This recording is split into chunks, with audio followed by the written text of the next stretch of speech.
গণতন্ত্রের সবচেয়ে বড় উৎসবে যাওয়ার জন্য আমি তৈরি হতে শুরু করে দিয়েছি। বাজে এখন 6টা, 5টার সময় উঠলাম, তারপরে সকালে যে সমস্ত কাজ টাজ থাকে সেগুলো সেরে স্নান টান করে এখন রেডি হব।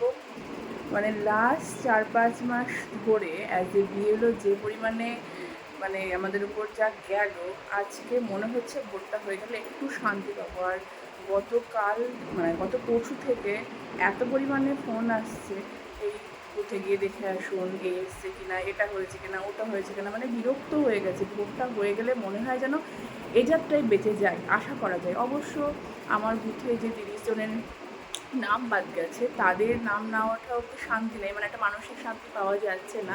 তবুও ভোটটা হয়ে গেলে মনে হয় যেন মানে গঙ্গা স্নান করে আসবো, ওরকম একটা ব্যাপার হয়ে গেছে। তো যাই হোক, এবার ঝটঝট করে রেডি। গরম পড়েছে, এই গরমে আমি একদম পাতলা একটা সুতির কুর্তি পরবো।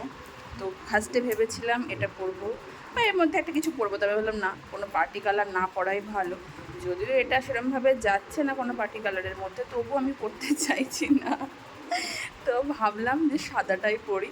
তো ঝটঝট করে রেডি হয়ে নিই। ছেলে এখানে ঘুমাচ্ছে, ওকে রেডি হয়ে ঘুম থেকে তুলে ঠামির বিছানায় দিয়ে দেবো। কারণ ঘুম থেকে উঠে তো আমাকে পাবে না, একটু ঘুমিয়ে নিক, এখন আর ডাকবো না ওকে। এখানে আমি খাচ্ছি একটুখানি ছাতুর শরবত, এটাই খেয়ে যাব।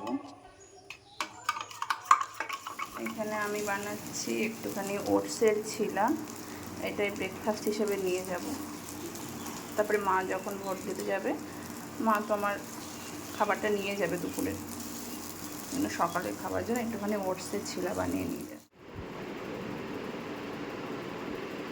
রেডি হয়ে গেছি, তো এবার যাই, ছেলেকে নিচে দিয়ে আসি।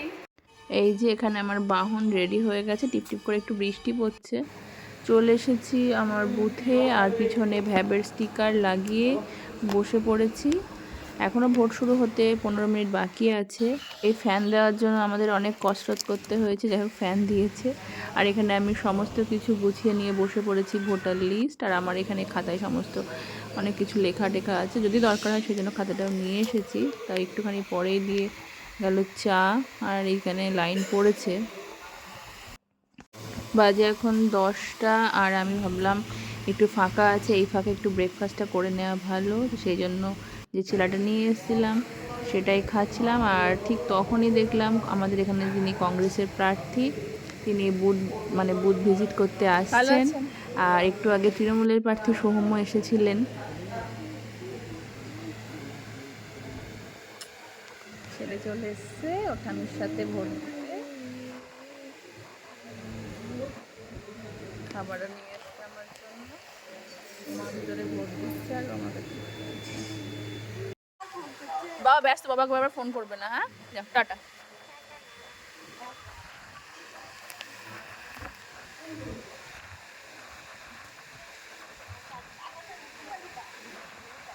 কোথায় প্যাকেটটা?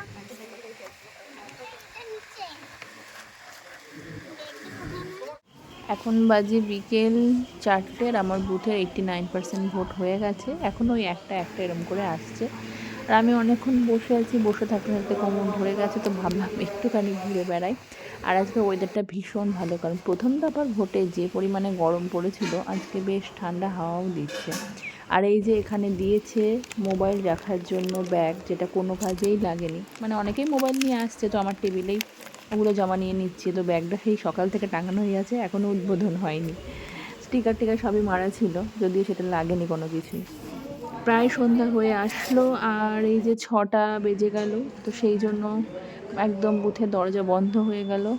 আর এবার বিরক্ত লাগছে, এতক্ষণ মানুষজন আসছিল, সবাই মিলে ছিলাম, ওর সঙ্গে কথা বলছিলাম, সময়টা কেটে যাচ্ছিল। এখন আর সময় কাটছে না। আর আমাদের তো বিএলওদের যাওয়াও যাবে না, সেই যে ওয়েব ক্যামেরা খুলবে তারপরে আমরা যেতে পারবো।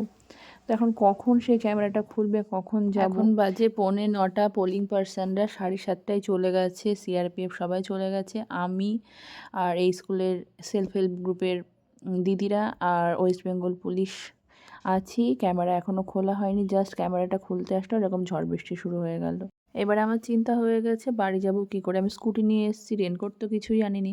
আর এই স্কুলে জেনারেটর চলছে, বাইরে তো পুরো অন্ধকার, ইলেকট্রিক নেই, রাস্তাঘাটে এখন লোকও থাকবে না, ওটা নিয়ে একটু টেনশন করছি।